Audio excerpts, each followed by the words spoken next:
সেদিন অদ্বৈত আচার্য বলেছিলেন, গুরুদেব আমি তো ডাক জানি না, আমার মতো মূর্খের ডাকে কি ভগবান আসবেন? মাধবেন্দ্রপুরী মহারাজ বলেছিলেন, অদ্বৈত তুমি বলো কি? ডাকার মতো ডাক হলে মা, সে যে ছোট লোক বড় লোক বিচার করে না বাবা। ডাকার মতো ডাক হলে ভগবান যে আসতে বাধ্য হয়। কেন মাইরা?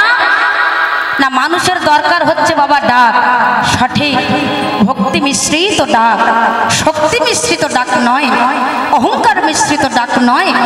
কেন না যার ঘরে ভক্তি আছে আমার ভগবান তার ঘরে যায়, শক্তি যার ঘরে আছে ভগবান তার ঘরে যায় না মা। যেমন আস্তে আস্তে দুর্যোধন হচ্ছেন কৃষ্ণের বিয়াই মশাই। তা দুর্যোধন কৃষ্ণকে বলেছিলেন, বিয়াই মশাই আগামীকাল মধ্যাহ্নে আমার গৃহে তব আদিত্য গ্রহণ করতে হবে তোমায়। ভগবান কৃষ্ণ কথা দিয়েছেন যেতে হবে মা। তা গিয়েছিলেন, কিন্তু কেমন ভাবে ওমা যেতে যেতে যেতে যেতে হঠাৎ করে রাস্তার মাঝখানে দেখা হয়ে গেল দাসীপুত্র বিদুরের সঙ্গে। আর বিদুর যখন ভগবানকে দেখা পেয়েছেন, অদূর থেকে তিনি আসছেন, সম্মুখে দাঁড়িয়ে ডাকলেন, কৃষ্ণ।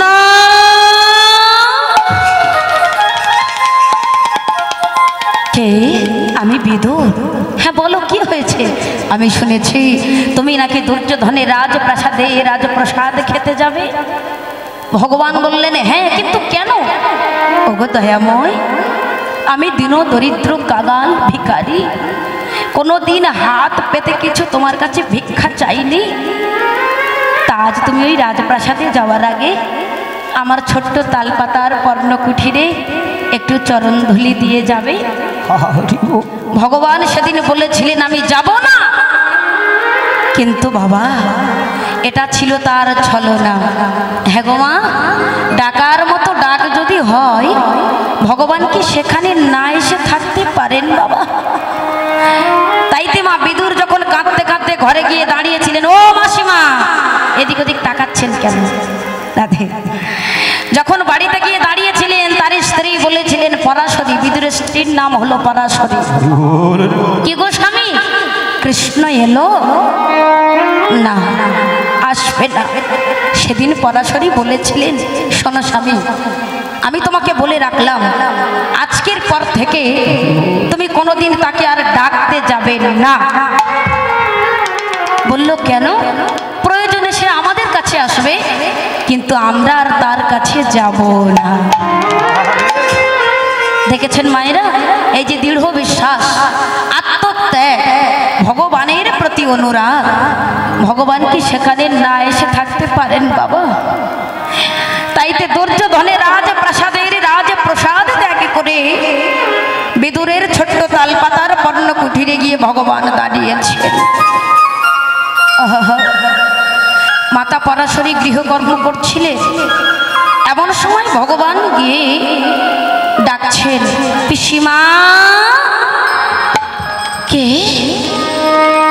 আমি কৃষ্ণ।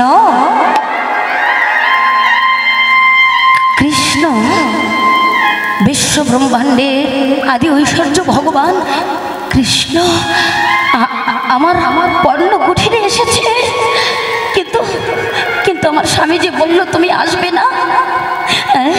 তুমি যে আমার পর্ণকুঠিরে এসেছো, চরণ ধুলি দিয়েছো কৃষ্ণ, কিন্তু আমি তোমাকে কি দিয়ে সন্তুষ্ট করব? ভগবান বললেন, পিসিমা এখন যে আমার বড় ক্ষুধা পেয়েছে, তুমি আমাকে কিছু খেতে দাও। পরাশরী বললেন, বাবা কি আছে আমার, কি দেব তোমার? ভগবান বললেন, পিসিমা যা আছে তাই দাও। দুর্যোধনের 56 ব্যঞ্জন সেখানে ফেলে রেখে ভগবান ছুটে এসেছে ভক্তির বন্ধনে বন্ধন হয়ে। পিসিমা গো, তুমি আমাকে খেতে দাও কিছু। পরাশরী বললেন, বাবা কতদিন আগে তোমার পিসুমশাই কিছু কলা এনেছিল, তা সে আর গৃহেতে আছে গো, আমার মনে হয় গলে পচে নষ্ট হয়ে গেছে। তবে তুমি যখন বলছো, আমি একটু চেষ্টা করে দেখি আমার কুঠির মধ্যে কিছু আছে কিনা। এই বলে মায়েরা সেই পারাশরী পাগলিনী হয়েছেন। ভগবানকে তার কর্ণ কুটিরে আসতে দেখে ছুটতে ছুটতে কুটিরের চারিদিকে খুঁজছে ভগবানকে কিছু দেওয়া যায় কিনা। হঠাৎ করে তার লক্ষ্য পড়ে গেল কুটিরের মধ্যে ছিল কিছু কলা। আর ছুটতে ছুটতে গিয়ে সেই কলাগুলোকে পক্ষে জড়িয়ে ধরলেন।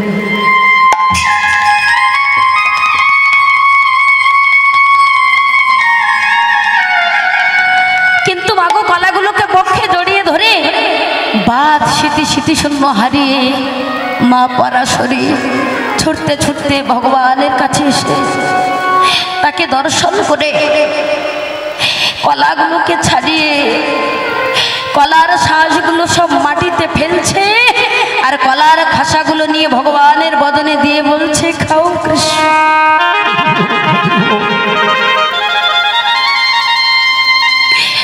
তুমি সেবা করো কৃষ্ণ, তুমি সেবা করো।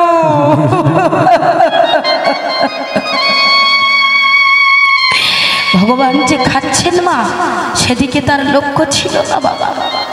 তিনি শুধু লক্ষ্য করছেন পরাশরীর অন্তরে কতটুকু ভক্তি লুকিয়ে আছে মা।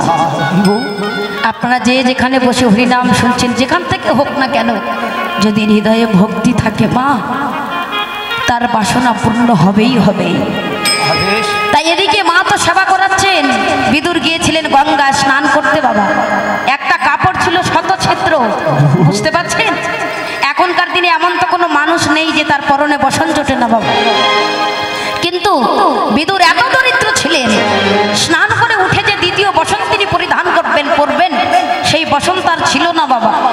একটাই বসন, তা আবার সব জায়গা ছিদ্র হয়ে আছে। এত দরিদ্র। স্নান করে উঠে নাভি সরোবরে দাঁড়িয়ে কাপড়টাকে খুলে নিগড়াচ্ছেন, উপরে উঠে গিয়ে পড়বেন। এমন সময় সংবাদ ভেসে এলো, বিদুর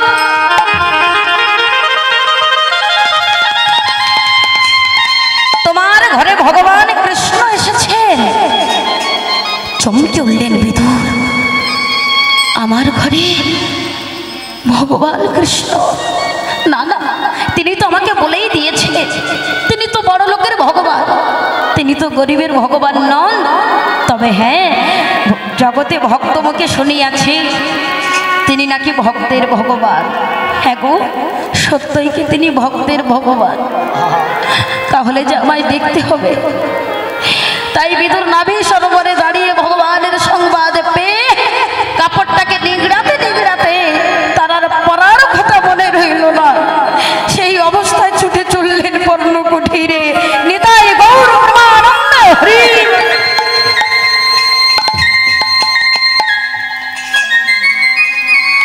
ছুটতে ছুটতে এসেছেন কুটিরে। এসে মার স্ত্রীকে দেখে বিদুর অবাক হয়ে গেলেন, কি সর্বনাশ! এতদিন পর স্বয়ং ভগবান, রাজ ঐশ্বর্য রাজার ছেলে আধিপতি ভগবান তিনি এসেছে আমার মতো কাঙালের বাড়িতে। আর পরাশরী, তুমি তাকে কাছে পেয়ে কি করলে? পরাশরী, তুমি কি পাগলেনি হয়েছ?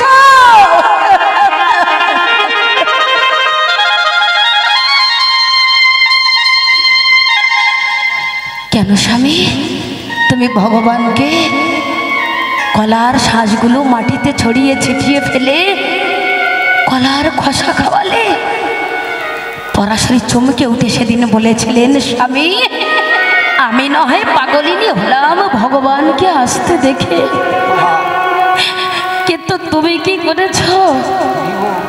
তুমি যে কাপড়টা পরে আসবে সেই সময়টুকু তোমার ছিল না।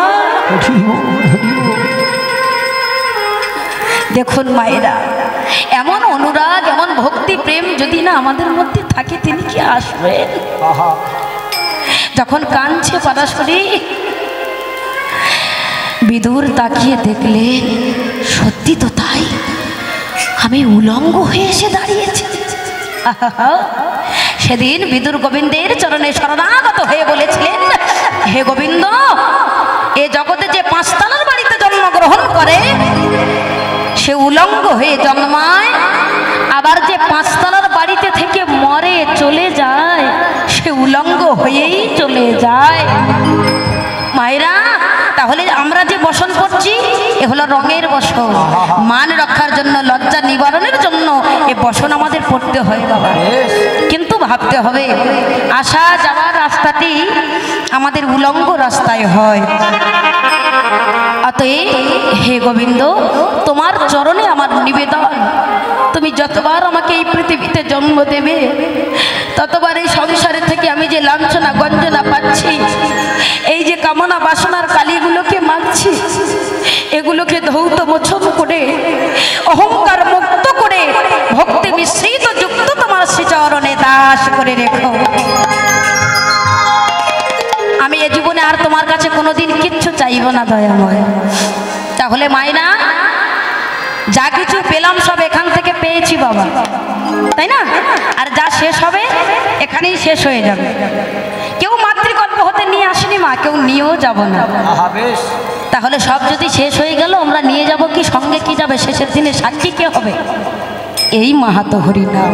মহাপ্রভু বললেন হরের নাম হরের নাম হরের নাম ওই কেবলম কলৌ নাস্তেইব হি গতিরন্যথা। অতএব এই কলিযুগে আমাদের হরি নাম ছাড়া গতি নাই, গতি নাই। তাইতে মা আমরা খালি হাতে এসেছিলাম, আবার সেই খালি হাতেই আমাদের চলে যেতে হবে। তাই মহাজন কলম দিচ্ছে, কি বলছে? ওরে এলি খালি হাতে,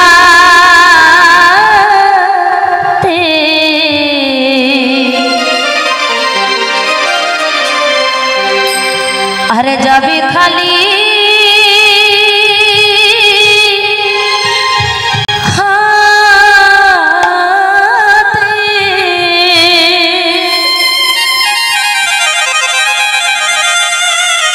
ও মন লেহটা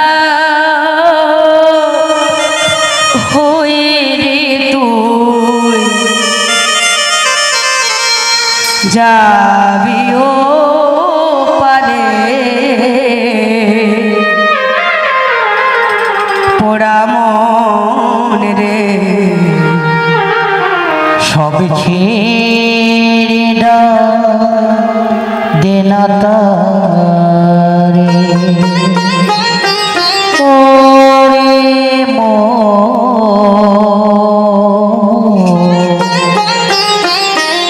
সব ছেড়ে দেনা তারে।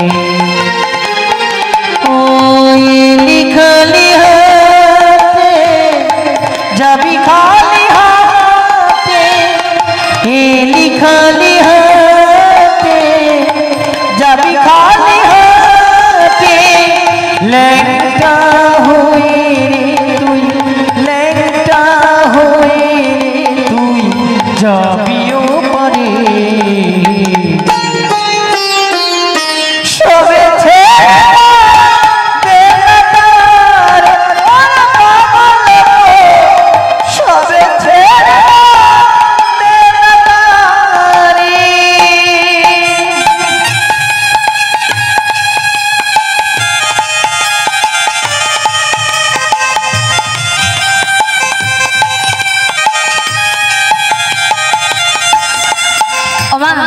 পৃথিবীর এই রঙ্গমঞ্চে দাঁড়িয়ে আমরা সবাই অভিনয় ক্ষেত্রে বসেছি বাবা।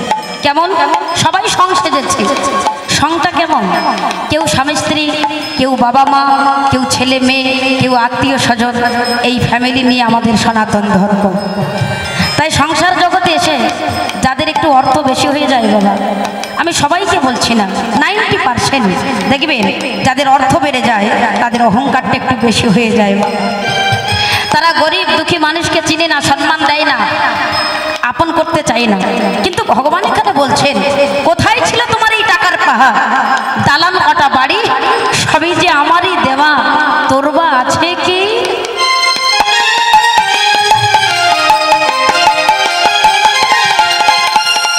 কোথায় ছিল টাকার পাহাড়, দালান কটা বাড়ি, এসব যে তোরই দেওয়া, তোর বা আছে কি?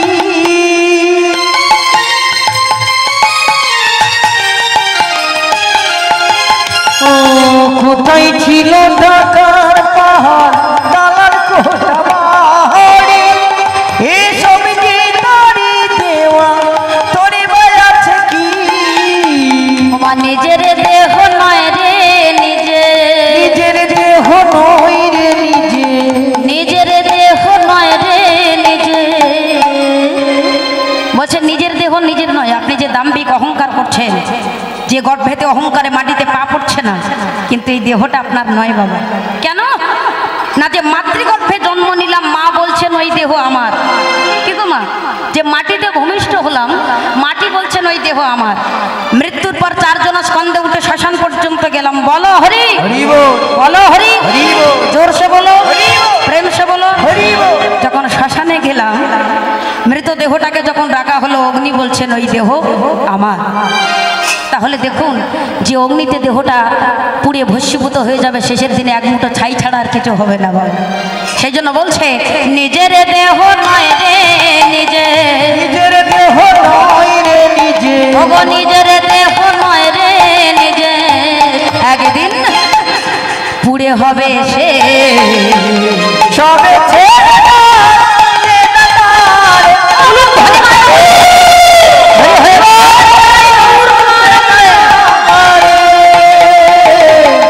এলি খালি হাতে,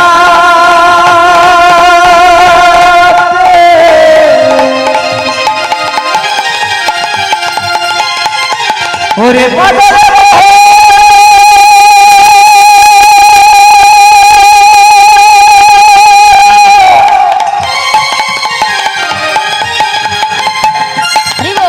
ভেবে ডাকে রে পড়াবো,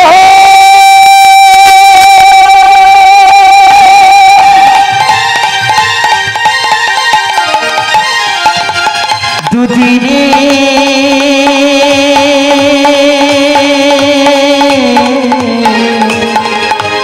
খেলা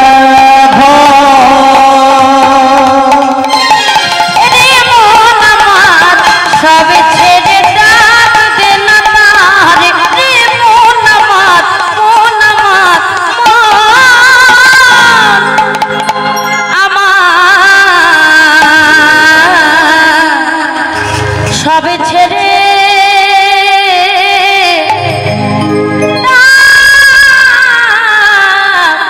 দে না তারে।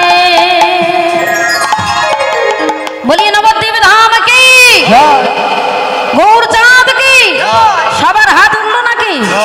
উঠছে না। নবদ্বীপ ধাম কি, গৌরাঙ্গ মহাপ্রভু কি, অনন্ত কোটি ভক্তবৃন্দ কি, হরি বল হরি বল। তো মাইরা আগ first I have to confirm, আগে আমাকে একটু কনফার্ম করতে হবে যে আপনারা ভগবানকে ভালোবাসেন কি না। ও মাইরা, ভগবানকে ভালোবাসো? মায়েরা সত্যি ভালোবাসো? মিথ্যা মোটে নয় তো? এদিকে মায়েরা কি বলেন, ভালোবাসেন? হ্যাঁ সত্যি, একেবারে সিরিয়ালের দিব্যি। কারণ অনেক মায়েরা একটু সিরিয়াল দেখতে ভালোবাসে তো বাবা, তা যে যেটা ভালোবাসে অনেক মায়েরা দিদি ভাইরা, তার জন্য একটু বলতে হয়। আচ্ছা, মায়েরা বলছে ভালো যদি না বাসবো তাহলে সংসার ছেড়ে কর্ম ফেলে এখানে ছুটে আসবো কেন, রাত্রি জাগরণ করে হরিবাসরে বসবো কেন? বেশ বেশ, তা ভগবানকে কেমন ভালোবাসো আমি একটু পরীক্ষা করব মায়েরা, একটু যাচাই করব। কারণ আপনারা দূর দূরান্ত থেকে হরিবাসরে ছুটে এসেছেন, আমি জানি এখানে বসে থাকা অনেক কষ্ট, অনেক যন্ত্রণা, সংসারের কর্ম ফেলে আবার সকাল হলে গৃহকর্ম অনেক করতে হয় আমার মায়েদের। যাই হোক, তা এই যে দূর দূরান্ত থেকে আপনারা হরিবাসরে ছুটে এসেছেন, এই যে আমার গৌরাঙ্গ মহাপ্রভুর নাম, এই যে হরিনাম সংকীর্তন, তোমাদের যাদের যাদের ভালো লাগে না একটু উলুধ্বনি দাও দেখি।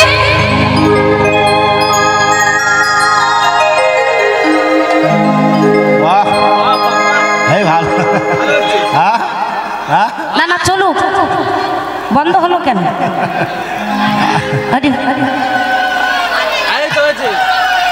বাবা মনে হয় ঘুষ খেয়ে মায়েদের দলে গেছে, এখনো উলু চলছে। রাধে, যাই হোক। আচ্ছা, মায়েরা উলু দিয়েছেন কেন আমাকে একটু বলতে হবে কৃপা করে। ঠিক আছে, শোনা ভুলে গেছে। আমি কি বলেছি? বলেছি যারা যারা আমার ভগবানকে ভালোবাসে না তারা উলুধ্বনি দেবে। তা তোমরা ভালোবাসো না? ভালোবাসে, মানে ভুল করে দিয়ে ফেলে ফেলেছেন নাকি? মায়েরা বলছে মা মুখ ফসকে বেরিয়ে গেছে না, ভুল হয়ে গেছে, তাই না? তা ভুল যখন হয়ে গেছে এই জন্য কথা বলতে এই জায়গায় এলাম যে আপনারা ঠিকঠাক আছেন কিনা। হরি বল। তা ভুল যখন হয়ে গেছে একটু সুযোগ দিচ্ছি শুধরে নেওয়া। এইবার যে যেখানে বসে আছেন ভালো করে ধ্যান দিয়ে শুনবেন। যারা যারা আমার ভগবানকে ভালোবাসে তারা উলুধ্বনি দেবে।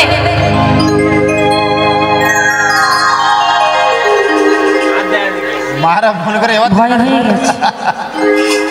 না না ভালোবাসে, ভুল করে দিয়ে ফেলেছে, কি করা যাবে? মায়েদের দেখে মনে হচ্ছে মায়েরা খুবই ভালোবাসেন। আচ্ছা আজকে আমার বাবারা ভালোবাসেন তো? কই বাবারা আমার সঙ্গে সবাই মিলে একটু বলুন দেখি, নিতাই গৌর প্রেমানন্দ। ওরে বাবা, বাহ, আমার বাবাদের দাদা ভাইদের দেখে মনে হচ্ছে আমার বাবা দাদা ভাইরা খুবই ভালোবাসেন। আচ্ছা আমার মায়েরা ভালোবাসেন, বাবারা ভালোবাসেন, আর আমি তো ভালোবাসি। তা চলুন আজকের এই ভালোবাসার বদলে সবাই একটু কীর্তন করে আসি। কি গো মায়েরা, কীর্তন করবেন নাকি? এই হরিনাম গাইতে হবে, গাইবেন তো? বেশ। আপনাদের এখানে থানা কোথায়? রায়দিঘি, তাই তো? বেশ, ঠিক আছে। তাহলে এমন করে কীর্তন গাইতে হবে যেন থানার থেকে বড়বাবু জিপ নিয়ে এখানে চলে আসে, যে হ্যাঁ বাবা আজকের এই গ্রামে কীর্তন হচ্ছে, আমরা না এসে থাকতে পারলাম না, আমাদের একটু আসতে হলো, তাই না মায়েরা? সেইভাবে আমরা একটু প্রাণ খোলা গান গাইবা। চলুন সবাই মিলে আমার সঙ্গে হাত তুলে একটু বলুন দেখি, সবাই সবাই যে যেখানে বসে আছেন উপরে ব্যালকনিতে, চলুন। ভাজা গৌরাঙ্গ কহ গৌরাঙ্গ লহ গৌরাঙ্গের নাম রে,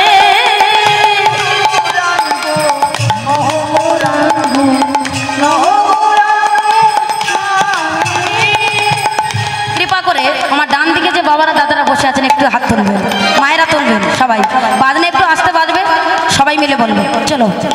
ভাজ গৌরাঙ্গ কহ গৌরাঙ্গ লহ গৌরাঙ্গের নাম রে, জোরে জোরে। বাহ क्या बात, খুব সুন্দর। হ্যাঁ, যে হে জনা গৌরাঙ্গ ভজে সে হয় আমার প্রাণ রে,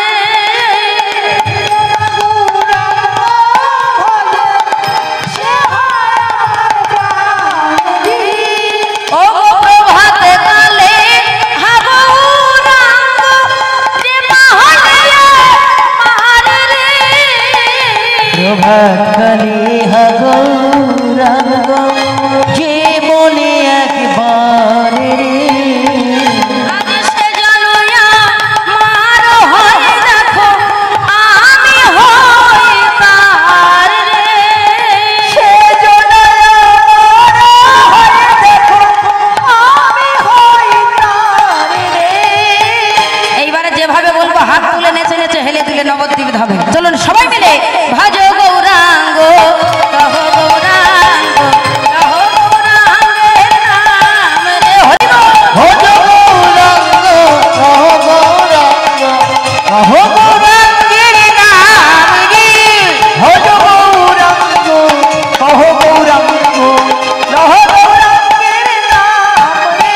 ওরে যে জনা গৌরাঙ্গ ভজে সে হয় আমার প্রাণ রে, যে জনা গৌরাঙ্গ ভজে সে হয় আমার প্রাণ রে, যে জনা গৌরাঙ্গ ভজে সে হয় আমার প্রাণ রে, যে জনা গৌরাঙ্গ ভজে সে হয় আমার প্রাণ রে।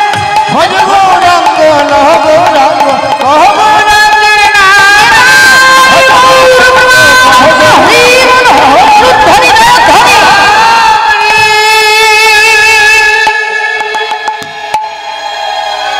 গৌরাঙ্গ মহাপ্রভু কি, নবদ্বীপ ধাম কি, অনন্ত কোটি ভক্তবৃন্দ কি, শিশু হরিবাসর কি, কেউ ঘুমাচ্ছ নাকি? হরি বল। রাধে রাধে। তো মায়েরা সেই জন্য ভগবান বলছেন আমি হলাম ভক্তি দাস। ভগবান বললেন পিসিমা আমি তোমাকে কথা দিচ্ছি তোমার এই শিশুপালের আমি 100 অপরাধ ক্ষমা করে দেব। আমি কথা দিলাম 100 অপরাধ আমি ক্ষমা করে দেব। এইবার মায়েরা ধ্যান দেবেন, ওই যে যুধিষ্ঠিরের রাজস্ব যজ্ঞে ভগবান কৃষ্ণচন্দ্রকে সবাই স্বীকৃতি দিলেন, সবাই সম্মান করলেন, কিন্তু এই শিশুপাল ভীষণ বাজে কটূক্তি ভাষা বললেন ভগবান কৃষ্ণকে। রাজসভার মাঝে 100 অপরাধ ক্ষমা হবার পরে ভগবান সুদর্শন চক্র দিয়ে শিশুপালের মুন্ডু ছেদন করেছে। এই কথাটা বলছেন কুন্তী দেবী ভগবান কৃষ্ণকে। কৃষ্ণ, জগতে তোমাকে দেখে সবাই, কিন্তু চেনার ক্ষমতা জগতে সবার হয় না। তাই শিশুপাল তোমাকে দেখে সেদিন চিনতে পারেনি। তাইতে মায়েরা আমরা ভজন পাতে বসে দুভাব উত্তোলন করে সবাই মিলে গাইব, ওগো জপে যাও নামের মালা, জপে যাও আজ জপে যাও নামের মালা সর্বদাই অন্তরে। হাত তুলে হরে কৃষ্ণ হরে কৃষ্ণ কৃষ্ণ কৃষ্ণ হরে হরে হরে রাম হরে রাম রাম রাম হরে হরে হরে রাম। জপে যাও নামের মালা, জপে যাও নামের মালা, জপে যাও নামের মালা সর্বদাই অন্তরে। বলো হরে কৃষ্ণ কৃষ্ণ কৃষ্ণ হরে হরে, হরে রাম রাম রাম হরে হরে।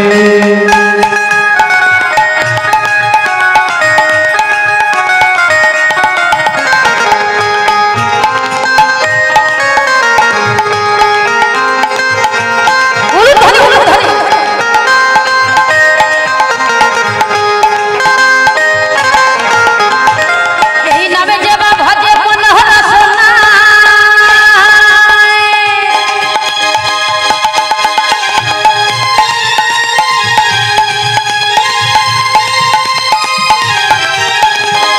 এই নামে যে বা ভজে মনোহর সোনা, ও মা কামনা বাসনা তারে দূরে চলে যায়। হরে হরে এই নামে যেন ভজে মনোহর সোনা,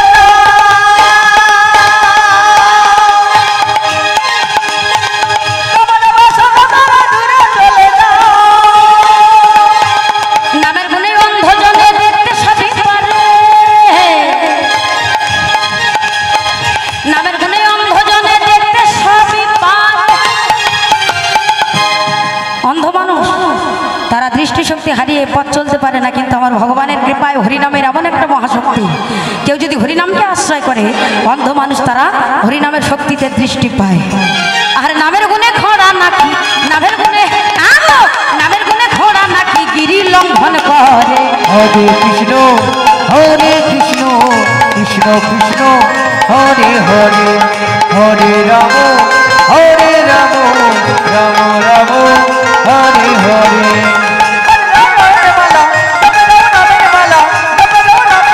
সর্বদাই অন্তরে বলো হরে কৃষ্ণ কৃষ্ণ কৃষ্ণ হরে হরে, হরে রাম রাম রাম হরে হরে, হরে কৃষ্ণ কৃষ্ণ হরে হরে, হরে রাম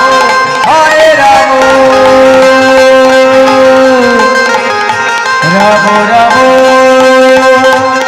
হরে হরে। বলিয়ে নন্দের নন্দন ভগবান কৃষ্ণচন্দ্র কি, রাধা রানী কি, অনন্ত কোটি ভক্ত বৃন্দ কি, সেবা কমিটি কি, হরি বল হরি বল হরি বল। রাধে রাধে। তো মায়েরা, এই জন্য ভগবান তিনি যখন দাঁড়িয়েছেন মনে মনে ভাবলেন বেশিক্ষণ দাঁড়িয়ে থাকলে পিসিমা আরো অনেক কিছু বলে দেবে। তাই দাদা যুধিষ্ঠিরকে বললেন, দাদা তুমি বিলম্ব করো না, যাও রাজ সিংহাসনে বসে যাও। যুধিষ্ঠির ভাবলেন, কৃষ্ণ তুমি আমাকে পাগল ভেবো না। বলে কেন? ওই সিংহাসনে আমি বসবো না, আমি চাই না সিংহাসন চাই তোমার রাতুল চরণ। কিন্তু ভগবান বললেন দাদা আমার কথা শুনবে না, আমি যে দাদাকে শোনাবো।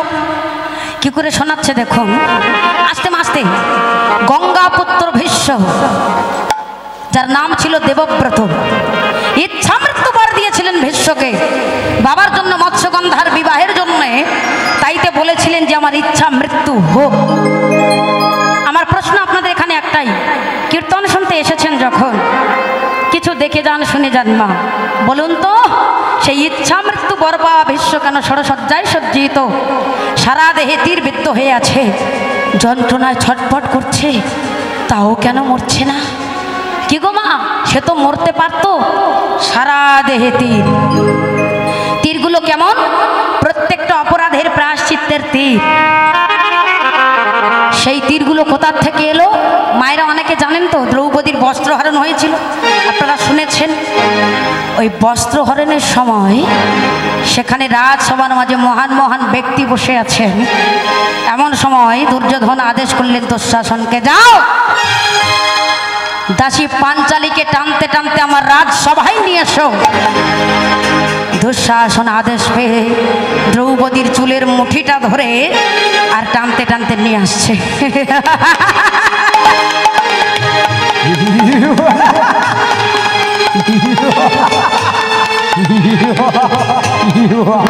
যখন টানতে টানতে নিয়ে যাচ্ছে, ছাড় ছাড় বলছি, দুরাচার কুলাঙ্গার বেঈমান, ধ্বংস হয়ে যাবে এই কুরুপক্ষ, সব ধ্বংস হয়ে যাবে, চুলের মুঠি ছাড় বলছি। টানতে টানতে যখন রাজসভায় নিয়ে গিয়ে দাসী পাঞ্চালী দ্রৌপদীকে ফেলেছেন, মা উঠে হাতটা জড়ো করে বলছে, ও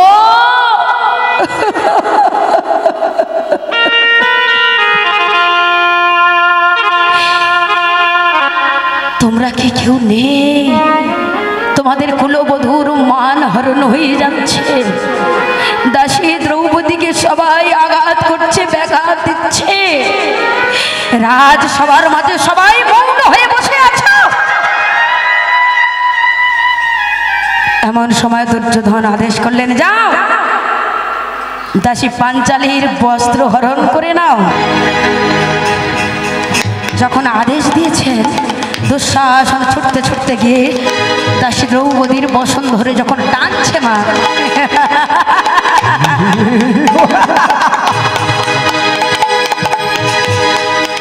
যখন বসন ধরে টানছে, তখন দ্রৌপদী রাজসভার মাঝে দাঁড়িয়ে,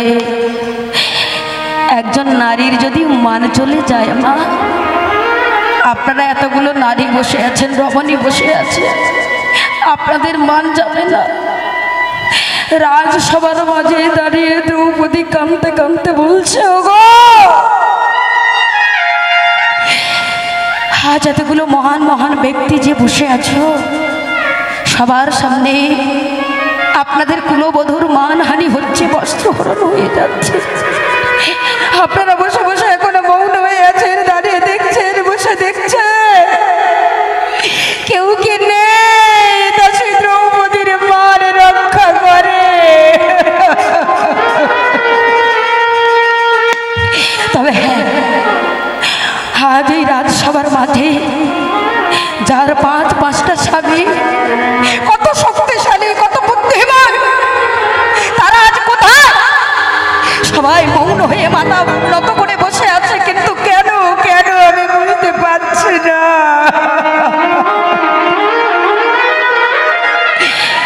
বারবার দ্রৌপদী কাঁদতে কাঁদতে ঠিক সেই সময় ভীষ্মের দিকে তাকিয়েছিলেন। দাদু যদি প্রোটেক্ট করে, প্রতিবাদ করে, দুঃশাসন ক্ষান্ত হবে, আমার কাপড় টানবে না, আমি অপমান থেকে রক্ষা পেয়ে যাব, আমি এই কষ্ট থেকে রক্ষা পেয়ে যাব। তাই বারবার দ্রৌপদী ভীষ্মের দিকে তাকিয়েছিলেন। ভীষ্ম যখন কোনো প্রতিবাদ করল না, প্রোটেক্ট করল না, শেষবারের মতো দ্রৌপদী আফসোস বাক্য ছেড়ে বলে উঠলেন, দাদু তুমি থাকাকালীনও প্রতিবাদ করলে না, প্রতিজ্ঞা করলে না। আজকের সবার সামনে দাঁড়িয়ে এই দাসী দ্রৌপদী মানহরণ হয়ে যাচ্ছে, তুমি থাকাও কিছু বললে না দাদু।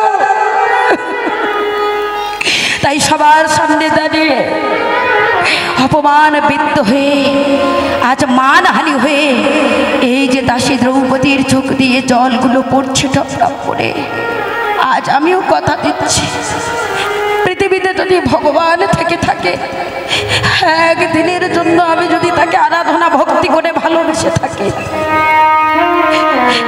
তাহলে আমিও কথা দিচ্ছি, আমার এই চোখের প্রত্যেকটা ফোঁটা জল একটা করে তীর হয়ে তোমার দেহের মধ্যে ঢুকবে, তুমি তখন বুঝবে কত জ্বালা কত যন্ত্রণা দ্রৌপদীর হৃদয়ে সেদিন এসেছিল দাদু।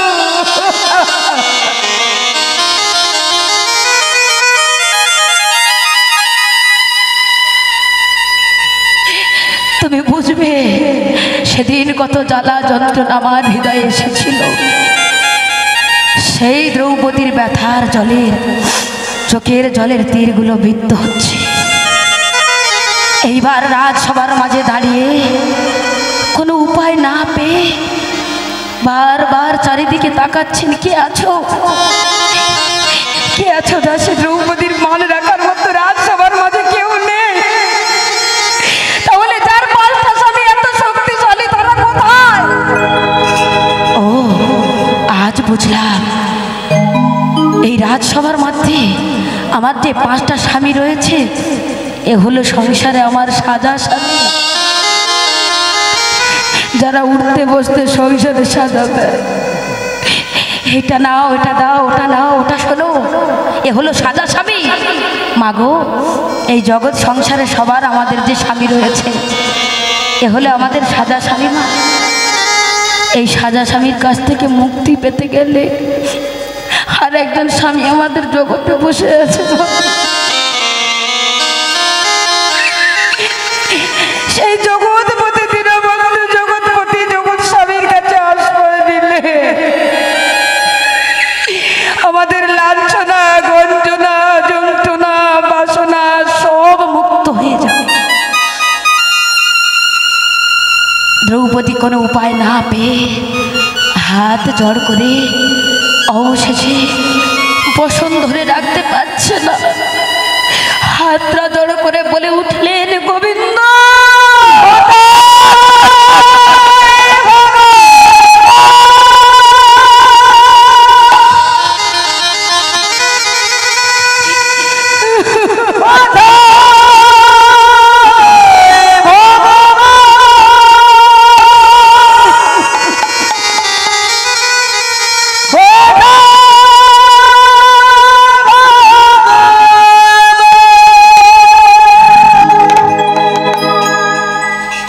যখন গোবিন্দ বলে চিৎকার করেছে, ভগবান সেদিন গিয়েছিলেন শল্য যুদ্ধে, কিন্তু ভক্ত যখন বারবার ডাকছে, তার অন্তরে করাঘাত করছে, অন্তরে সাড়া পড়ছে, দ্রৌপদী বিপদে পড়েছে। কিন্তু বাবা, এর আগে ভগবানের সঙ্গে দ্রৌপদীর এগ্রিমেন্ট ছিল, একসময় ভগবানের হাত কেটে গিয়েছিল না, আর ওই সখী দ্রৌপদী ছুটে গিয়ে বসনটাকে ছিঁড়ে বলেছিল, গোবিন্দ তোমার হাত থেকে রক্ত ঝরে ঝরে পড়ছে, দাঁড়াও দাঁড়াও দাঁড়াও। এই বলে বসন ছিঁড়ে ভগবানের হাতে একটুক্ষণ বসন নিয়ে জড়িয়ে দিয়েছে। সেদিন ভগবান কথা দিয়েছিলেন, সখী তুমি যদি কখনো কোনোদিন বিপদে পড়ো, আমাকে স্মরণ করলে আমি সেদিন তোমাকে শত শত বস্ত্র দান করে তোমার মান বাঁচিয়ে দেব। নিতাই গৌর প্রেমানন্দে হরি।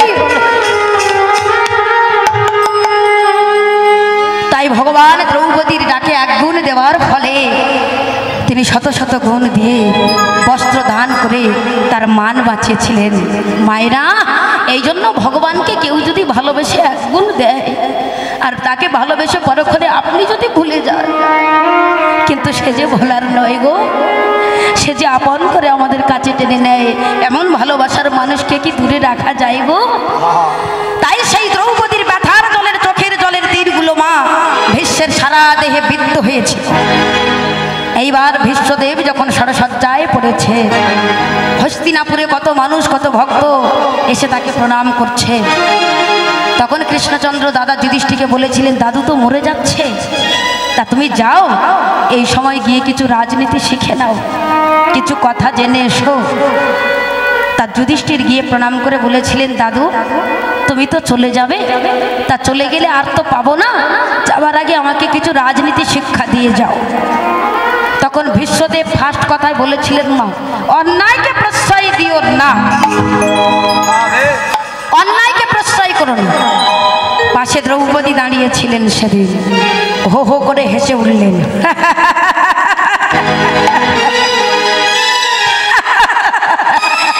দাদু লজ্জা করছে না? অন্যায়কে প্রশ্রয় দিও না। যেদিন তোমার সামনে দুঃশাসন আমার কাপড় টাঙলো, কই সেদিন তো তুমি প্রতিবাদ করোনি, সেদিন তো তুমি বাদী হওনি, আজ তোমার মুখে এই কথা, লজ্জা করে না? ভীষ্মদেব বলছেন, দ্রৌপদী আমি সেদিন বলতে পারিনি, কারণ কেন জানো, আমি যে দুর্যোধনের ভাত খেয়ে থাকতাম, দুর্যোধনের ভাতের মধ্যে ছিল অহংকার, ওই অহংকারের ভাত খেতাম বলে আমার দেহের মধ্যে অহংকার জন্মেছিল, অজ্ঞানতা রক্ত জন্মেছিল। আজ কি করে বলছি না, তোমার সেই চোখের জলের ব্যথার জলের তীরগুলো বিদ্ধ হয়ে আমার বদ রক্তগুলো বেরিয়ে গেছে, এখন আমি শুদ্ধ হয়ে গেছি, তাই বলছি অন্যায়কে প্রশ্রয় দিও না। এইবার ষড়সজ্জায় সজ্জিত মা সবাই সংবাদ পেয়ে একে একে এসে প্রণাম করছে। কি গো মা, আমাদের বাড়িতে কেউ যদি বৃদ্ধ মানুষ অসুস্থ হয়ে যায়, সবাই তো আমরা দেখতে যাই, তা ভীষ্মদেবকে সবাই এসে প্রণাম করছেন, স্বীকৃতি দিচ্ছেন। এমন সময় শেষে অর্জুন এলেন। অর্জুন এসে ভীষ্মদেবকে প্রণাম করে দাঁড়িয়ে বলছে, তাকিয়ে দেখছে ভীষ্মদেবের চোখ দিয়ে গড় গড় করে জল পড়ছে। ও দাদু তুমি কাঁদছ, নিশ্চয়ই মরণ ভয়ে কাঁদছ। ভীষ্মদেব বলছেন, না অর্জুন আমি তার জন্য কাঁদছি না, তবে আমি মৃত্যু শয্যায় সজ্জিত, তোরা এলি, কত আপন জন এলো, কত প্রিয় জন এলো, কত জনায়েশ আমাকে প্রণাম করছে, কিন্তু আজকের দিনে যার আসার কথা ছিল কই সে তো এলো না। অর্জুন বললেন, দাদু কার আসার কথা ছিল গো? বিশ্ব সৃষ্টির স্রষ্টা ভগবান কৃষ্ণ। চমকে উঠলেন অর্জুন, দাদু কেন? কৃষ্ণ তোমাকে কথা দিয়েছিল যে মৃত্যু শয্যায় সে তোমার কাছে আসবে? বললেন, হ্যাঁ। ও তাই বুঝি, তাহলে কখন কিভাবে আসবে আমাকে একটু বলো দেখি। ভীষ্মদেব বলছে, তুই শুনবি ভাই? হ্যাঁ গো হ্যাঁ, তাহলে বস আমার কাছে বস, আমি তোকে বলছি।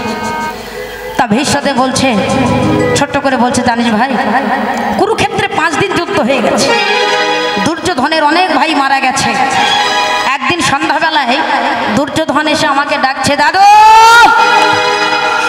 দাদু, আরে তুমি আমার খাও, আমি তোমাকে খাওয়াই, আমার ভাত খেয়ে আমার অন্ন খেয়ে তুমি বেঁচে আছো, আর আমার ভাইগুলো মরে যাচ্ছে দেখতে পাও না? বিশ্বাসঘাতক বেঈমান।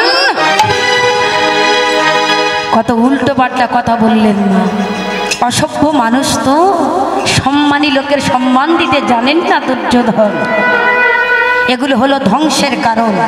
কারণ বাবা, মানুষের যখন মৃত্যুর পাগনা গজায় সে তখন পশুর মতো ব্যবহার করে। কি গো, সে কি করে নিজেই জানে না। তা যখন উল্টো পাল্টা কথা বলেছে, ভীষ্ম তো মানিত, জ্ঞানী, তার খুব মানে লাগলো, সেন্টিমেন্টে লাগলো। তুই আমাকে খেতে দিয়ে বললি, খাইয়ে বললি, কি গো মা ব্যথা লাগবে না? কেউ যদি কাউকে কিছু খাইয়ে তুলো না দেয় ব্যথা তো লাগবে। তা ভীষ্মের খুব লেগেছে, তুই আমাকে খেতে দিয়ে বললি, যা এমন একটা বর দিয়ে দেব, আজ থেকে তোর কোনো ভাই আর মরবে না। দুর্যোধন বললেন, কি করতে হবে শোন, আমি গঙ্গা পুত্র ভীষ্ম রাত্রি 12টার সময় গঙ্গায় স্নান করে পদ্মাসনে বসবো, ঠিক সেই সময় তুই তোর স্ত্রী ভানুমতিকে আমার কাছে পাঠিয়ে দিস, দিলে আমার পায়ে হাত দিয়ে প্রণাম করবে, আমি হস্তাপন করে তাকে বর দিয়ে দেব। দিলে আজ থেকে তোর কোনো ভাই আর মরবে না, শাঁখা সিঁদুর ভাঙতে হবে না, আর বিধবা হতে হবে না। বিশাল আনন্দ মহামানী দুর্যোধন বিশাল আশীর্বাদ দেবে দাদু। আনন্দে নাচতে নাচতে এসে রাজসভায় দাঁড়িয়েছেন। এমন সময় মা দেখতে দেখতে যখন রাত্রিবেলা হয়েছে, তখন তার স্ত্রীকে ডাকছে ভানুমতিকে, ওগো শুনছো, উঠে পড়ো, বিশাল আশীর্বাদ দেবে দাদু, যাও। এখন রাত্রি 12টা বাজে। এই সময় দাদু গঙ্গায় স্নান করে পদ্মা আসনে বসেছেন। এই সময় গিয়ে তুমি যদি তাকে পায়ে হাত দিয়ে প্রণাম করতে পারো, তাহলে আজ থেকে তোমাকে এমন আশীর্বাদ দেবে গো, আজ থেকে আমার কোনো ভাই মরবে না, শাঁখা সিঁদুর ভাঙতে হবে না, আর তোমাদের বিধবা হতে হবে না। হরিবল হরিবল। কিন্তু বাবা, কৃষ্ণ প্রেম যার হৃদয়ে জাগেনি মা, সে কি যায় গো? এই জগৎ সংসারে কেউ বাজে কথা বলতে ভালোবাসে, বাজে খাবার খেতে ভালোবাসে, কু কথা বলতে ভালোবাসে, কু খাদ্য খেতে ভালোবাসে, কিন্তু বাবা ঠাকুর এই গোবিন্দ নাম করতে মা সবাই ভালোবাসে না। সেই জন্য কৃষ্ণ প্রেম সব পাত্রে হয় না বাবা। তা দুর্যোধনের স্ত্রী ভাবলেন আমি যাব না। আরে কিসের স্বামী তুমি, তোমার কাণ্ড জ্ঞান নাই? হ্যাঁ, এখন এই রাত্রি 12টা বাজে, এই সময় আমি যদি যাই, ভীষ্ম তুমি বলে যাও না, ভীষ্ম আমার দাদু হয়, তারপর আনমেরে, তা এই সময় গেলে যদি কোনো মিনি ঘটনা ঘটে যায়, আমি যাব না বাবা, আমি যাব না, বিশাল একটা ভয়, আমি যাব না। দুর্যোধন ভাবলেন আরে এ তো যাবে না। মায়েরা, এই যে দুর্যোধন যে যাবে না, আমার দুর্যোধনের স্ত্রী যে যাবে না, এটা তো ভীষ্ম জানেন না। এই সুযোগটা ধরে নিয়েছিলেন কে? বিশ্ব সৃষ্টি স্রষ্টা ভগবান কৃষ্ণ। ভগবান কৃষ্ণ ভাবলেন এই সুযোগে আমি যদি দ্রৌপদীকে নিয়ে যেতে পারি। ভীষ্মদেব চক্ষু মুদ্রিত করে পদ্মাসনে বসে আছেন। দ্রৌপদী গিয়ে যদি পায়ে হাত দিয়ে প্রণাম করে, ভীষ্মদেব না দেখে দ্রৌপদীকে হস্তাপন করে বর দিয়ে দেবে। দিলে আজ থেকে দ্রৌপদীর কোনো স্বামী আর মরবে না, শাঁখা সিঁদুর ভাঙতে হবে না, আর বিধবা হতে হবে। রাধে শ্যাম, হরে কৃষ্ণ, জয় নিতাই, জয় রাধে নিতাই গৌর প্রেমানন্দে সীতানাথ হরি হরি বল। তাই ভগবান কৃষ্ণচন্দ্র তিনি আজ চলেছেন দ্রৌপদী দরজায়। মায়েরা, নদী যায় সাগরের কাছে, আর আজ সাগর এসেছে নদীর কাছে। চাতক যাই মেঘের কাছে, আর আজ মেঘ এসেছে চাতকের কাছে। কৃষ্ণ প্রেমের কি অপূর্ব লীলা। ভগবান ডাকতে ডাকতে যাচ্ছেন দ্রৌপদীকে। কি ফার্স্ট ক্লাস পলিটিশিয়ান কৃষ্ণ, তাই দেখুন রাত্রি 12টার সময় চলেছেন, ডাকছেন মধুকণ্ঠে, দ্রৌপদী দ্রৌপদী। তিনি তো নিদ্রায় আছেন। চমকে উঠলেন, কে? আমি কৃষ্ণ। দয়াময়, এত রাতে চলো আমার সাথে। কোথায়? আরে চলো না। ব্যাস, দ্রৌপদীকে নিয়ে ভগবান কৃষ্ণ যাচ্ছেন ভীষ্মদেবের দরজায়। তো মায়েরা ভীষ্মদেবের দরজায় তো যাচ্ছে। এখন মা যেতে যেতে পথের মাঝে ভগবানের আমার অভিনব ভাবের উদয় হয়েছে যে আমি একটু ভক্তের চরণধূলি অঙ্গে মাখবো, বৈষ্ণবের চরণধূলি অঙ্গে নেব। কিন্তু জগতে কোনো ভক্ত অপরাধের ভয়ে আমাকে কেউ দিতে চায় না। এই দ্রৌপদীর চরণধূলি আমি একটু নেব, কিন্তু কি করে মাখবো? দ্রৌপদীকে চাইলে তো আমাকে দেবে না, তাই আমাকে ছলনার আশ্রয় করতে হবে। আমি দ্রৌপদীকে গিয়ে বলবো, দ্রৌপদী তুমি যখন ভীষ্মদেবের দরজায় যাবে, যাবার আগে তোমার জুতো দুখানা খুলে রেখে যাবে। আর যখন জুতো দুখানা খুলে রেখে যাবে, তখন ভক্তের ভগবান আমার হৃদয় মন্দিরে নেবে। কৃষ্ণ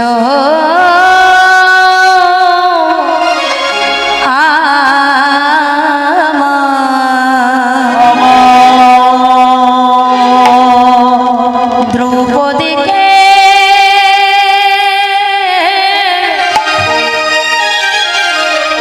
বলে দ্রৌপদী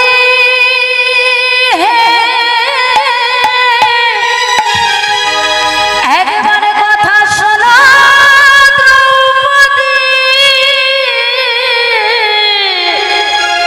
কথা শোনো।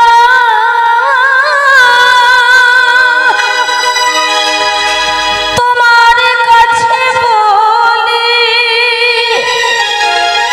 গোবিন্দ, তুমি জুতো পরে যেও না,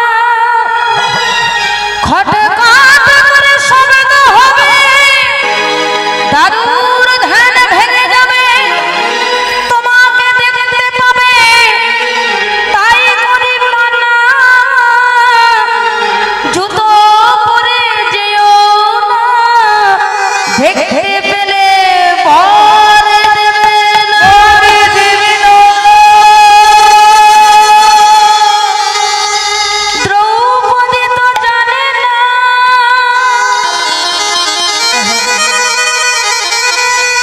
যেই দ্রৌপদী জুতো খুলে রেখে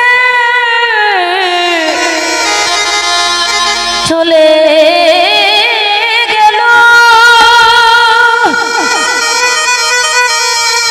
ভক্তের ভগবানই আমার, ভক্তের জুতোর হৃদয় মন্দিরে ধরিল।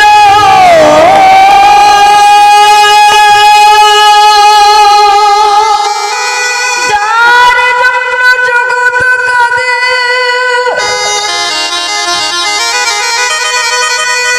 সে আজ কাঁদে, ভক্তের জুতো ধরে।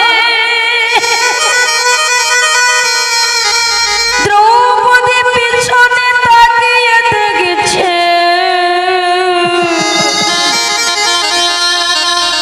বিশ্ব সৃষ্টি স্রষ্টা ভগবান আমার জুতো ধরে কাঁদছে, আমার জুতো ধরে কাঁদিছে।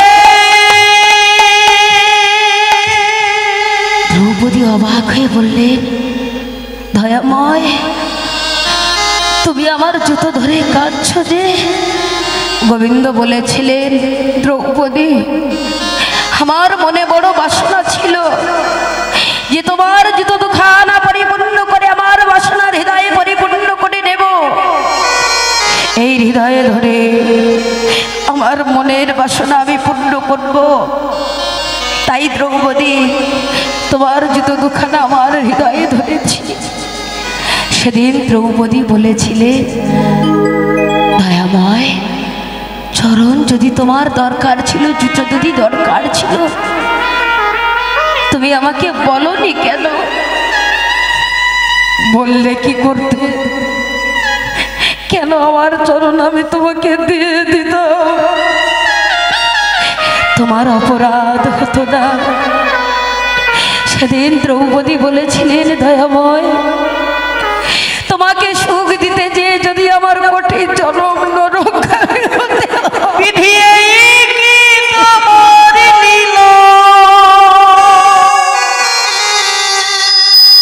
প্রভু এই কি তোমার খেলা? আমি তা হতে রাজি আছি দয়াময়। প্রভু এই কি তোমার লীলা? এই কি তোমার খেলা? তোমাকে দুঃখ দিয়ে আমি স্বর্গে যেতে রাজি নই প্রভু। সুখ দিয়ে যদি আমার কোটি জনম নরকগামী হতে হয়, আমি তা হতে রাজি আছি, কিন্তু তোমাকে দুঃখ দিয়ে আমি স্বর্গে যেতে রাজি নই প্রভু, রাজি নই। তুমি করে হাসা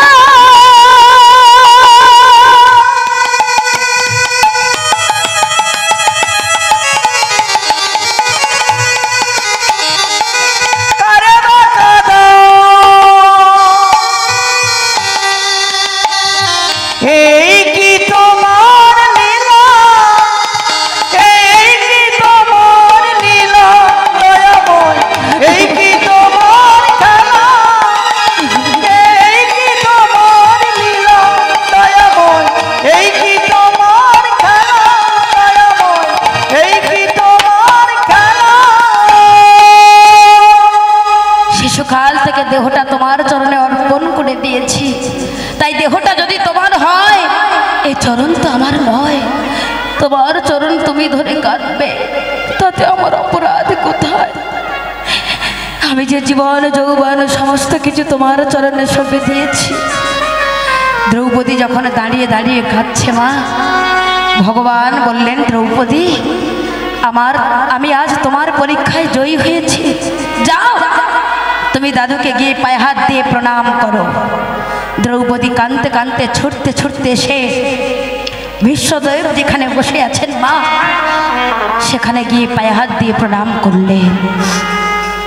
আর যখন প্রণাম করেছেন বিশ্বদেব তো দেখতে পাইনি মা, যেই হাত স্পর্শ হয়েছে হস্তাপন করে চক্ষু মুদ্রিত করে দ্রৌপদীকে বর দিয়ে দিলেন। কি বললেন?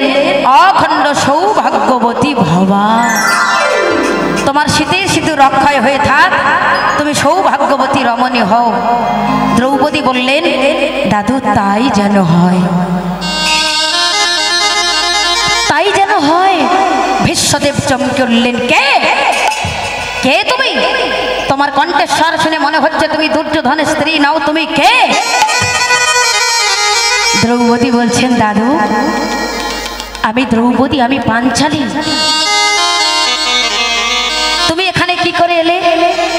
এখানে আসার কথা ছিল দুর্যোধনের স্ত্রী, সে একমাত্র আমি জানি আর দুর্যোধন জানে, আর তো কেউ জানে না। দ্রৌপদী বলছেন, দাদু আর একজন জানে, তুমি তা জানো না। বললেন, কে? বিশ্ব সৃষ্টি স্রষ্টা ভগবান কৃষ্ণ।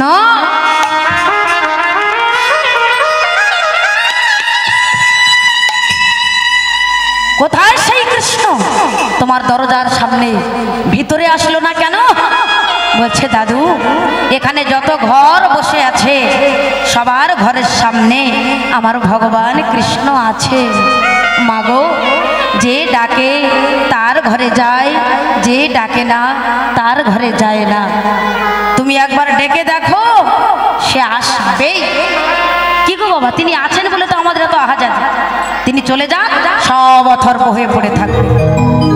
অনেক সময় অহংকার করে বলি আমি এটা করব সেটা করব, আমার দ্বারা সব হয়, আমি সব করি সংসারে, তোমার দ্বারা কিচ্ছু হয় না। তিনি করান তাই তুমি করো। অর্থাৎ সে হলো মালিক আর আমরা হলাম মালিক। সে মালিক আর আমরা কি বললাম? মালিক। মাল যা আছে সব লিক হয়ে বেরিয়ে যাচ্ছে, মাল ছিল সব লিক হয়ে বেরিয়ে গেছে। তাই সেই মালিককে মালিক করে রাখতে হবে, নইলে সংসারে শুধু আমি মালিক হয়ে বসে থাকবো, তাতে কোনো কাজ হবে না। তাই বাবা মায়েরা মন দিয়ে শুনবে, এখন নতুন স্বামী স্ত্রীর বিয়ে হয়েছে জানেন, তার নতুন বিয়ে করলে গল্পটা একটু বেশি বেড়ে যায় না? কি গো দিদি ভাই, তার নতুন বইয়ের পাশে বসে বলছে, জানো আমি ইয়াং বয়সে একটা ছেলেকে ঘুষি মেরে 9খানা দাঁত ফেলে দিয়েছি। বউ বলছে, ওই তো চেহারা, 9খানা দাঁত, আমাকে রাগিয়ে দিও না। বললো, রাগালে কি করলে? কি করবে তুমি? এরকম ভোল্টেজ দেখেছেন, হাই ভোল্টেজ। রাগালে কি করবে? বলে, আমি মনে করলে এই চলা ট্রেন বন্ধ করে দিতে পারি। যান, ট্রেন বন্ধ করে দেবে? বলে, হ্যাঁ। বলে, কই কি করে বন্ধ করবে, করো দেখিনি। শালা জ্বালায় পড়ে গেছে, লেকচার তো দিলাম, কিন্তু বন্ধ করে কি করে? এখন মাই শ্বশুর বাড়ি যাচ্ছিলেন, আর বইয়ের কাছে একটা অ্যাডারটি ব্যাগ ছিল, ওই ব্যাগের মধ্যে একটা লাল ছায়া ছিল জানেন, ওই মাল টেনে বের করে গাড়ি ছাড়ার কিছুক্ষণ আগে গাড়ির থেকে নেমে 1 কিলোমিটার দূরে সরে গেছে, গিয়ে গাড়ি ছাড়বে, ছায়া পাক দিচ্ছে, রেড সিগন্যাল। ড্রাইভার মনে করলেন নিশ্চয়ই লাইন কাটা ফাটা আছে, তাইতে পাক দিচ্ছেন। এখন ব্রেক মেরেছে, কড়া ব্রেক। আমার যাত্রী যারা বসেছিলেন সব মুখোমুখি ধাক্কা লেগে গেছে। ড্রাইভার নিচে নেমে বলছে, কি রে খোকা? বলে, কিচ্ছু ব্যাপার না, শুধু বউরে দেখালাম পারি কি না। তা মাগো, একেবারে পাবলিক ধলাই দিয়েছে, এমন ধলাই দিয়েছে বাবা, নাক নাকের জায়গা নাই, কান কানের জায়গা নাই, চোখ চোখের জায়গা নাই, নাই নায়ের জায়গা নাই, অবস্থা বিরাট খারাপ। স্প্রিং এর গদির মতো বইয়ের পাশে এসে বসে। বউ বলল কি গো তোমার অবস্থা কি? ও বলল দেখলে না ট্রেন থামিয়ে দিলাম। আরে ট্রেন না হয় থামালে, কিন্তু তোমার অবস্থা কি? ও বলল আমি আমার শক্তি দেখিয়েছি, ও শালারা ওদের শক্তি দেখিয়েছে। বউ বলল তোমার কি শক্তি তা বোঝা যেত? বলে কি করে? যদি আমার লাল ছায়া না থাকতো। তোমার কি শক্তি তা বোঝা যেত যদি না আমার ছায়া থাকতো?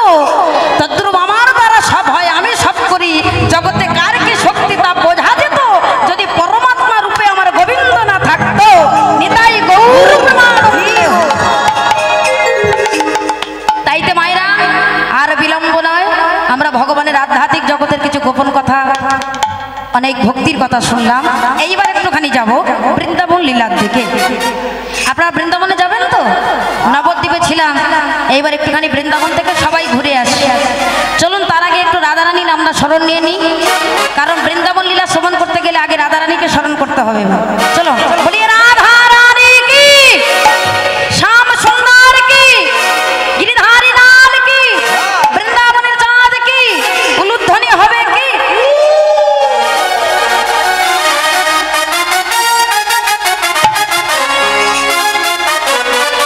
তাই আজকে চলেছে মায়েরা সখীগণ বৃন্দাবনের মাটিতে আমার গোবিন্দ লীলা দর্শন করবার জন্য। তাই কেমন ভাবে গিয়েছিলেন আমরা সেখানে সবাই মিলে যাব। এ রাধা রাধা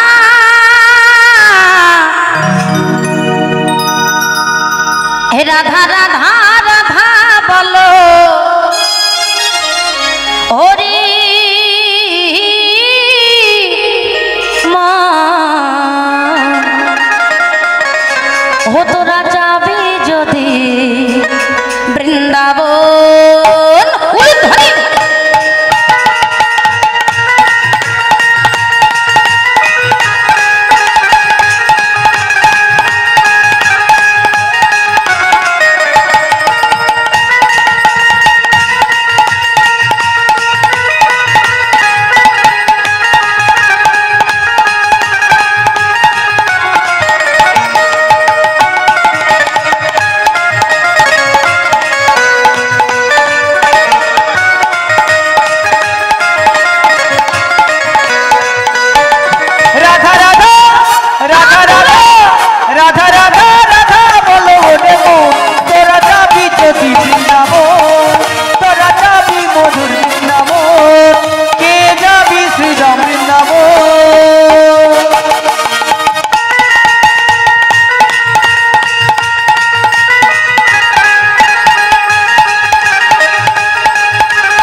হরিবাসরে আসলে শুধু শ্রবণ করলে হবে না, একটু কর্ম করতে হবে। তবে এইভাবে চুপটি করে নয়।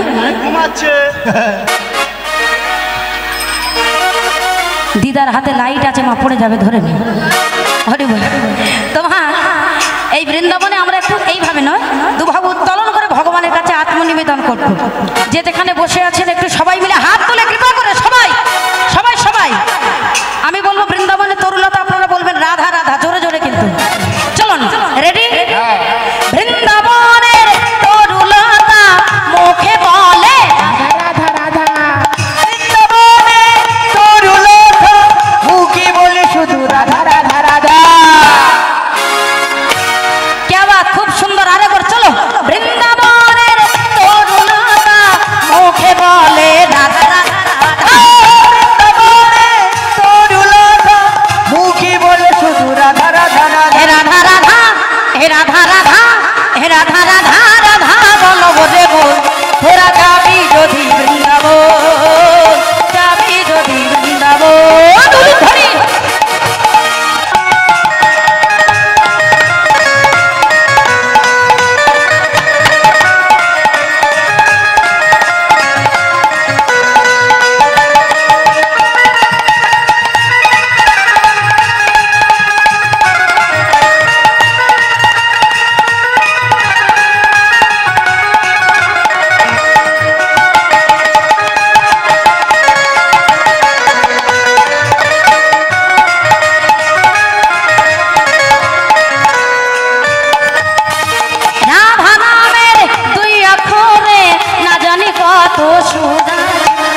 যদি বৃন্দাবন, কে যাবি মধুর বৃন্দাবন।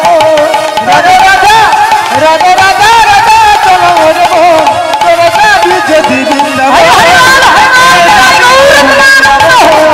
কে যাবি শ্রীধাম বৃন্দাবন, কে যাবি মধুর বৃন্দাবন। তোরা যাবি যদি বৃন্দাবন, তোরা যাবি যদি বৃন্দাবন। बोलिए राधा रानी की, श्याम सुंदर की, गिरधारी लाल की। আমার দিদা জেগে উঠলো নাকি? হ্যাঁ এবার ঠিক আছে। রাধে রাধে। রাত হয়ে গেছে, দিতে ঘুমাবে না, রাত তো হয়ে গেছে। বেশ বেশ, আসনটাকে তো গ্রহণ করে আছে। তো মায়েরা, আমরা চলে এসেছি বৃন্দাবনে। তো এখানে এমন একটা ভক্তলীলা শ্রবণ করব, সাংসারিক জগতের লীলা, যে লীলা শ্রবণ করলে আমাদের আত্মা কৃষ্ণ ভক্তির পথে এগিয়ে যেতে পারবে, আমরা সাংসারিক মানুষ সংসার জগৎ থেকে উদ্ধার পেতে পারবো। সেই লীলা আমরা শ্রবণ করব। সেই ভক্ত লীলাটির নাম হলো দুঃখী কৃষ্ণ দাস। তাই লীলার মধ্যে আমরা গুরুচরণ আশ্রয় করে সমস্ত তথ্য জানবো। তাই আজকে সরাসরি চলে যাব মা ধীরেন্দ্রা গ্রামে।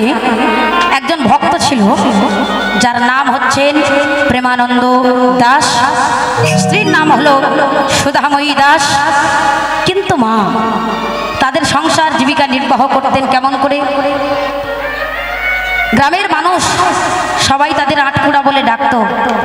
বলুন তো মাইরা, কোন জিনিসটা সংসারে আমার না থাকলে আমরা স্বামী স্ত্রী হয়ে সুখ পাই না? সেটা হলো সন্তান সন্ততি। তাই কোনো সন্তান তাদের সংসারে ছিল না মা। সবাই অবহেলা করতেন, অবজ্ঞা করতেন। প্রেমানন্দ দাস দিয়ে তো মুচির ছেলে নিচু জাত, তার কর্ম কি মা? মানুষের জুতো পরিষ্কার করা, জুতো পালিশ করা। তা প্রতিদিনের ন্যায় আজও তিনি গিয়েছেন দোকানে, দোকান খুলে বসেছেন। এমন সময় ওই দোকানের কিছুটা দূরে ব্রাহ্মণপাড়া কৃষ্ণ মন্দির বলে একটা মন্দির ছিল মা। আর সেই মন্দিরের পাশ থেকে কিছু মানুষ এসেছেন তার দোকানে, গিয়ে ডাকছে, ও ভাই প্রেমানন্দ, আমাদের একটু জুতো পরিষ্কার করে দেবে, এই জুতোটা একটু পালিশ করে দাও। প্রেমানন্দ তাদের জুতো পরিষ্কার করে, জুতো পালিশ করে। এমন সময় মা সেই গ্রামের মানুষরা বলা বলি করছে, জানো ভাই, আমাদের ওই ব্রাহ্মণপাড়ায় কৃষ্ণ মন্দির এত জাগ্রত, আমরা প্রভুর কাছে যে যা প্রার্থনা করেছি আমাদের বাসনা কোনোদিন অপূর্ণ হয়নি। আমাদের সকল বাসনা তিনি পূর্ণ করেছেন। বলতে বলতে তাদের জুতো পরিষ্কার করে, জুতো পালিশ করে যে যার বাড়িতে যখন চলে গেলেন, প্রেমানন্দ ভাবলেন, আমি নিচু জাত, কিন্তু এই সময় গেলে যদি কোনো উচ্চ বংশের মানুষ আমাকে তাড়িয়ে দেয়, কারণ বাবা আগেকার দিনে জাতি বৈষম্য বিভেদ ছিল, এখনকার দিনে হয়তো নেই, কিন্তু আগেকার দিনে ছিল। তাই আস্তে আস্তে যখন সন্ধ্যা নেমে এসেছে, প্রেমানন্দ দোকানটাকে বন্ধ করে আর হাঁটতে হাঁটতে এসে দাঁড়িয়েছেন কোথায়? ব্রাহ্মণপাড়া কৃষ্ণ মন্দিরে। আর মা সেই মন্দিরে গিয়ে পটদেশে বসে বলছে, গিরিধর, ওগো দয়াময়, জগতে সবাই তোমাকে বলে তুমি ভক্তাধীন ভগবান, তাই তুমি আজ নিশ্চয়ই জানো কি বাসনা নিয়ে তোমার কাছে আমি ছুটে এসেছি। তাই আমার মনের বাসনা, তুমি যদি একটি সন্তান আমাকে ভিক্ষা দাও, আমি কথা দিচ্ছি মাত্র ছেলেটা 5 বছর আমার সংসারে থাকার পরে তার 5 বছর বয়স হলে আমি তোমার এই মন্দিরে তোমার সেবার করে সন্তানকে আমি দান করে দিয়ে যাব। তখন প্রেমানন্দের বয়স কত বাবা? 70 বছর, আর স্ত্রীর বয়স 60 বছর। মন্দিরে বসে মানসিক করলেন ভক্ত প্রেমানন্দ, দয়াময়, আমি তোমার মন্দিরে বসে কথা দিলাম, তুমি যদি আমার মনের বাসনা পূর্ণ করো, 5 বছর বয়স হলে সন্তানকে তোমার মন্দিরে দিয়ে দেব। মনের বাসনা জানিয়ে ভক্ত প্রেমানন্দ যায় ধীরে ধীরে নিজের গ্রামে। ওমা যখন বাড়ি ফিরে এলো, মহাপ্রভুর কৃপায় একদিন, দুদিন, 3 দিন, 4 দিন, যখন সপ্তাহ হলো, দেখতে দেখতে মাসে মাসে পরিণত হলো। চারিদিকে জানাজানি হয়ে গেল, কানাকানি হয়ে গেল। আমাদের সুধাময়ী দেবী মা হবে। মায়েরা আমরা হয় হয় শুনেছি 16 বছরের মেয়ে মা হয়, 20 বছরের মেয়ে মা হয়, 30 বছরের মেয়ে মা হয়, কিন্তু মায়েরা শুনেছেন দেখেছেন 60 বছরের মেয়ে মা হতে। কারণ মা গাছে যদি ফুল না থাকে তাহলে ফল হবে কেমন করে? কিন্তু আমার মহাপ্রভু গিরিধারীর কৃপায় আজ অসম্ভব সম্ভব হয়ে যায়। আর এই বিশেষ দিনটার এই আশায় মানুষজন সবাই বসে আছে। কারণ মায়ের অপরাধ নেবেন না, মেয়েলি খবর বাবা, এ চেপে রাখা যায় না। আপনি আপনার শ্বশুর বাড়িতে যাবেন, আপনার শালাজকে বলবেন ভাই গতকাল রাত্রে বাড়িতে কি একটা ঘটনা ঘটলো, আপনার শালাজ বলবে ও ভাই ও বলা লাগবে না, আমার জানা আছে। কারণ ঘরে যদি আগুন লাগে দরজা জানলা বন্ধ করে আগুনটাকে চাপা যায় বাবা, ধোঁয়াটা চাপা যায়, সে ঠিক বেরিয়ে যাবে, ধোঁয়াটা চাপা যায় না। বলছে বন্দুকের গুলি লেট করে, কিন্তু মেয়েদের খবর লেট করে না। তাই চারিদিকে জানাজানি হয়ে গেল, কানাকানি হয়ে গেল। আমাদের সুধাময়ী দেবী মা হবে, সেই বিশেষ দিনটারে আশায় এ গ্রাম থেকে ও গ্রাম, গ্রামে গ্রামে, প্রান্তে প্রান্তে খবর ছড়িয়ে পড়ল। আর সেদিন ভোর ভোর বেলায় উঠে প্রেমানন্দ গেছেন দোকানে। মা সবে মাত্র দোকান খুলে বসেছে, আর হঠাৎ করে কিছু একটা হয়েছে। যখন 10 মাস 10 দিন পূর্ণ হলো, তার বাড়িতে হঠাৎ করে কান্নার আওয়াজ পাওয়া গেল।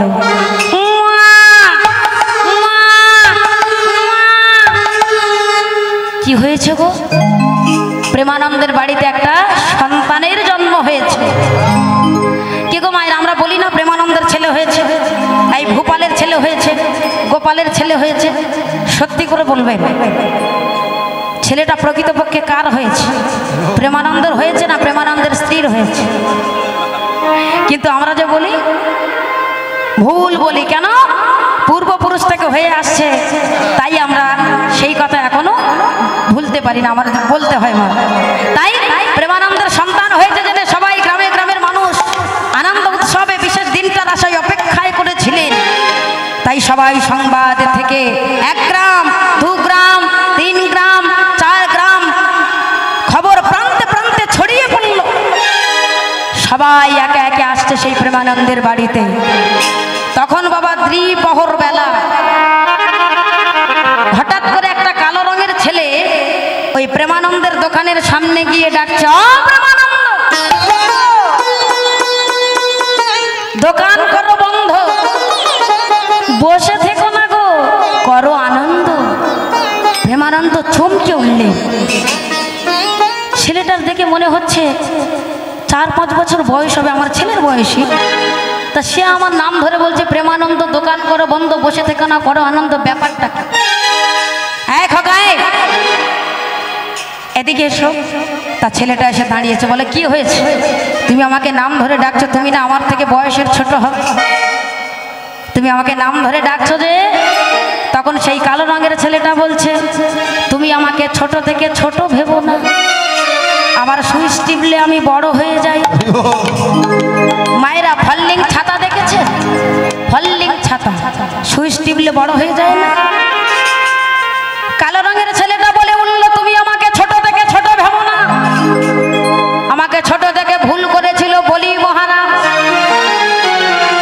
যখন বলি মহারাজ দান দিয়েছিলেন, দান দেহ, দান দেহ, ভগবান চিন্তা করলেন, শুনেছি বলি নাকি মহাদানী মহাজ্ঞানী দেয়নি। তা আমি যাব আজকের বলি মহারাজকে পরীক্ষা করতে, দান গ্রহণ করতে। ভগবান কি করলেন? ছোট্ট একটা বামন রূপ ধারণ করে 5 বছরের ছেলে হয়ে সুটম, সুন্দর অপূর্ব দেখতে সুটাম দেহ তার, একটা ছাতা মাথায় দিয়ে প্রচণ্ড রৌদ্রের তাপে ধুতিটা বগলের দাবা দিয়ে ধরে যাচ্ছেন। যখন রাজপ্রাসাদে প্রবেশ করলেন ছোট্ট একটা বালক হয়ে, ঢুকে বলি মহারাজকে বলছে, মহারাজ আমাকে দান দিন। যখন দান চাইছেন ত্রিপাদ ভূমি, সঙ্গে সঙ্গে বলি মহারাজের গুরুদেব হচ্ছেন শুক্রাচার্য। বললেন, বলি তুমি দিও না, দিও না, দান দিও না। ভগবান বললেন, এখন দান দেবে বলছে, পরে যদি ভুলে যায়? তুমি আমার কাছে 3 সত্য করো, দান দেবে। বলি বললেন, হ্যাঁ আমি কথা দিলাম, দান দেব, দান দেব, দান দেব। কমণ্ডল হাতে নিয়ে যেই না জল ঢেলে দান দিতে যাবে, তখন শিষ্যের বিপদ হবে জেনে শুক্রাচার্য একটা ভ্রমর হয়ে আর ওই কমণ্ডল মুখের মধ্যে ঢুকে আটকে। যখন আটকে গেছে, মা জল আর পড়ছে না, দান দিতে পারছে না। ভগবান তো অন্তর্যামী, ভগবানের সঙ্গে চালাকি। ভগবান অন্তরে জানতে পেরে বলি মহারাজকে বলছে, মহারাজ আমার মনে হয় ওর ভিতরে একটা কিছু মাল আটকে গেছে, জানো, তুমি ওকে একটু খোঁচা দাও, দিলে ও ঠিক বেরিয়ে যাবে। বলি মহারাজ জানলেন না, শুনলেন না, সঙ্গে সঙ্গে যেই না একটা কাঠি নিয়ে গেঁথে দিয়েছে। ওমা গোজা দেওয়ার সঙ্গে সঙ্গে শুক্রাচার্যের গিয়ে একটা চোখে চিৎকার করছে। চিৎকার করতে করতে ওই কমণ্ডলের মুখ থেকে যেই না বেরিয়ে এসেছে, হাত জোড় করে প্রভুর চরণতলে বসে বলছে, প্রভু তুমি যদি জানতে আমি কমণ্ডলী মুখের মধ্যে ছিলাম, তাহলে এরূপ আদেশ করলে কেন? ভগবান বললেন, আমি তো 2টো চোখে দিয়েছি তোমাকে, কিন্তু তুমি 2 চোখ দিয়ে সমানভাবে বিচার করলে না কেন? তুমি তো 1 চোখে বিচার করলে। তাই আজ থেকে একটা চোখ অন্ধ করে বুঝিয়ে দিলাম, আজ থেকে তুমি 1 চোখ দিয়ে পৃথিবীর সমস্ত ভক্তগণ, সমস্ত মানুষকে সমানভাবে বিচার করবে। প্রেম সে নিতাই গৌর প্রেমানন্দ হরি। এইবার যখন বেরিয়ে গেছে, তখন জল পড়ছে, দান দিচ্ছেন ভগবান, দান চাইছেন ত্রিপাদ ভূমি। একটা পা রেখেছেন স্বর্গে, একটা দিয়েছেন মর্তে। ভেতরে রাজপ্রাসাদে যখন ঢুকলেন ছোট্ট বালক হয়ে, 5 বছরের ছেলে, কিন্তু দান যখন গ্রহণ করছেন, আস্তে আস্তে দেহটা বিশাল আকারে যোজনভাবে বাড়িয়ে দাঁড়িয়েছে। নাভি কমল থেকে একটা চরণ বাইর হলো, বের করে বলছে, বলি কে মহারাজ? বলি এই চরণটা আমি কোথায় রাখবো? সেদিন বলি মহারাজ বলেছিলেন, প্রভু তোমাকে দেওয়ার মতো আর আমার কিছু নাই, তাই দিতে যদি হয় অন্তিম পর্যায়ে ওই কোমল চরণখানি একবার আমার মস্তক মণ্ডলে দাও প্রভু। তাই ভগবান বলছেন, তুমি আমাকে ছোট থেকে ছোট ভেবো না। ও প্রেমানন্দ, এখন ওসব কথা থাক, বলে কি হয়েছে? বলে শোনো শোনো, ও প্রেমানন্দ কর গো আনন্দ, ও প্রেমানন্দ কর গো আনন্দ, ও প্রেমানন্দ কর গো আনন্দ, ও আনন্দ, ও প্রেমানন্দ কর গো আনন্দ, ও প্রেমানন্দ কর গো আনন্দ। এসেছে এসেছে সে এসেছে, এসেছে এসেছে সে এসেছে, এসেছে এসেছে সে এসেছে, এসেছে এসেছে সে এসেছে। বলে কে এসেছে? যার লাগি মন করে আনে টান, যার লাগি প্রাণ করে আনে টান, যার লাগি মন করে অন্তন, যার লাগি মন করে অন্তন, যার লাগি মন করে আনে টান, যার লাগি প্রাণ করে আনে টান, যার লাগি মন করে অন্তন, যার লাগি প্রাণ করে অন্তন। প্রেমানন্দ বলছে, আমি তোমার কোনো কথা বুঝতে পারছি না। তখন বলছে, আমি প্যাট ছাড়া কথা বলি না। ভগবান বলছেন, পারলে তুমি বুঝে নাও, নইলে আমি আর বলতে পারছি না। প্রেমানন্দ বলে, একটু পরিষ্কার করে বলবে, একটু ভালো করে খুলে বলো না, কি হয়েছে? বলে, বুঝতে পারোনি? না, বাবা হয়েছো তুমি, বাবা হয়েছো, বাবা হয়েছো তুমি, বাবা হয়েছো তুমি, বাবা হয়েছো, বাবা হয়েছো তুমি, বাবা হয়েছো, বাবা হয়েছো তুমি, বাবা হয়েছো, বাবা হয়েছো তুমি, বাবা হয়েছো। ও প্রেমানন্দ কর গো আনন্দ, ও প্রেমানন্দ কর গো আনন্দ, প্রেমানন্দ কর গো আনন্দ, প্রেমানন্দ কর গো আনন্দ। যেই বললেন তুমি বাবা হয়েছো, সঙ্গে প্রেমানন্দের আনন্দে বুকটা ভরে উঠল। আমি বাবা হয়েছি। তাহলে কোনো একটা ভালো কাজ করলে, সুকাজ করলে তাকে বলা হয় বাহ বাহ। তো বা মানে সুন্দর। বলে আগে তো তুমি সুন্দর ছিলে, আর একটা সুন্দর তোমার বাড়িতে এসেছে।